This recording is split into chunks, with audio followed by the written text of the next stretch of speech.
چیروکا خودم پدیده که تایبت بیتا کرتا فیلم که بالکش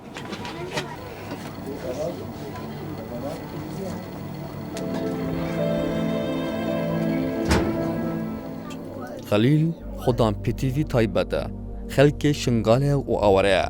لکن پاش خان آکینجی دنوا خیوته که دا جیاند کتن ظلم و نخوشی جدست داشته دیتیه نافهاتی و نکیشو و به پخو چیروکن تراجیدی وینت کتن در هنان ریبر رجدی چیروکو جانا خلیل کریه کرده فیلمک بناو تحدی وی فیلمی لونراتیا زانکا دوکی کریه و بجداریا وستاوالا فیلمان لشارقه لولات امارات کریه و 22 زانکوین عربی بجدار بون نزی که 65 فیلمان دا و زانکا دوک خلات ایکه دست خوفه اینا على المركز الأول في فئة الفيلم الوثائقي وتذهب إلى فيلم التحدي. آرمانجا فیلمی پیامکا مروایتی بو پیامکا گلک تداها بون تایبت سر ظلم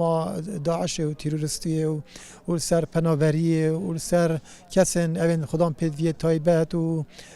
کسن کو بهرمند و سر پیک و جیان او همی پیام بون تداها بون راستی هستم گله خوش بوش برکو وقتی از هزرا خود دوه که کردستان داد کم کو تو هفرکیل گل ولاتن عربی بکی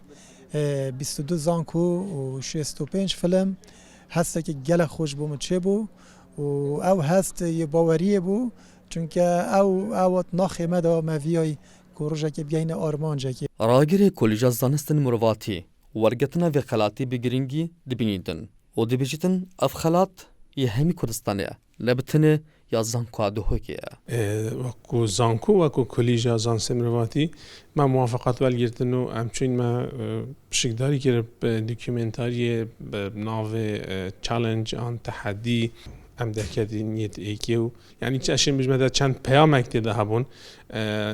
یاشمه و او کوما پیامت هد و وقتی که یه فیلمی دا 12 دقیقه بون کوما پیاما گاندش برندجی از بجم یعنی لجنجی بفردید کو اف بیتای ایکی مثلا آن یه مستحق بیتای ایکی افکرتا فیلم ایشو آزارن کسی که کم اندام نشان دادن و جبر کو فیلم که سرنش را کشه بلا اکل ولات امارات بدست خواینا برای محمد علی کردستان تیوی دوگ